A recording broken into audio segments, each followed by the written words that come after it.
Please don't sell products, sell benefits. 1970s നൈക്കിന്റെ co ഫൗണ്ടറായ Bill Bowerman അറിഞ്ഞോ അറിയാതെയോ ഈ ഒരു സ്ട്രാറ്റജി യൂസ് ചെയ്ത് നൈക്കിനെ വലിയൊരു ബ്രാൻഡാക്കി മാറ്റി. എന്താണെന്നല്ലേ പറഞ്ഞത്. വളരെ ചുരുക്കം ആൾക്കാരെ ജോഗിങ്ങിന്റെ ബെനിഫിറ്റ്സും അല്ലെങ്കിൽ ജോഗിങ്ങിനെ പറ്റിയിട്ടും ജോഗിങ് ചെയ്യാനും പോയിട്ടുള്ളൂ.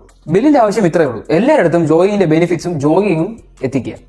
സോ ആർട്ടിക്കിൾ എഴുതി തുടങ്ങി പുള്ളി, ബുക്കുകൾ പബ്ലിഷ് ചെയ്യാൻ തുടങ്ങി with the help of A cardiologist. Okay, jogging എങ്ങനെ ചെയ്യാം, എന്തുകൊണ്ട് ജോഗിങ് ചെയ്യണം എന്നുള്ളതൊക്കെയായിരുന്നു ആർട്ടിക്കിളിലും ബുക്കിലും മാക്സിമം വരുന്നത്. ഇതിലെന്താ മാർക്കറ്റിംഗ് സ്ട്രാറ്റജി ഉള്ളത്, അല്ലെങ്കിൽ ഇത് കാരണം എങ്ങനെ ഒരു നൈക്ക് ബ്രാൻഡായി മാറി? ഫസ്റ്റ് ഓഫ് ഓൾ ബില്ലിന്റെ ഗോൾ എന്തായിരുന്നു? ഷൂ സെയിൽ ചെയ്യുക എന്നുള്ളതാണോ? അല്ല, പുള്ളിയുടെ ബിലീഫ് ആൾക്കാരിലേക്ക് എത്തിച്ചു കൊടുക്കുക എന്നുള്ളതായിരുന്നു.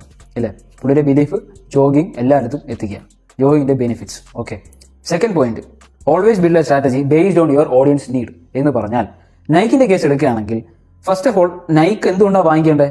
ആൾക്കാർക്ക് റണ്ണിങ് ഷൂസ് വേണമെന്നുള്ളതുകൊണ്ടാണോ? അല്ല, ആൾക്കാരെ ഫിറ്റ് ആയിട്ട് വെക്കണം എന്നതായിരുന്നു ഓഡിയൻസിന്റെ നീഡ്.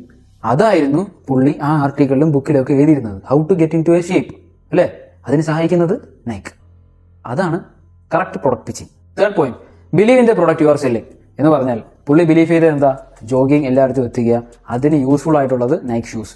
അപ്പം നിങ്ങൾ എന്താ ബിലീവ് ചെയ്യണം, അത് റിലേറ്റ് ചെയ്തായിരിക്കും നിങ്ങളുടെ ആ പ്രൊഡക്റ്റ് കൊടുക്കേണ്ടത്. അപ്പൊ ഈ ഒരു ആർട്ടിക്കിൾ, ഈ ഒരു ബുക്ക് കാരണം നൈക്ക് എന്നൊരു ചെറിയൊരു ബ്രാൻഡ് അല്ലെങ്കിൽ ചെറിയൊരു ഷൂ കമ്പനി വലിയൊരു ബ്രാൻഡായി മാറി, ആൾക്കാരിലേക്ക് വലിയൊരു ഇമ്പാക്ട് നടത്തി.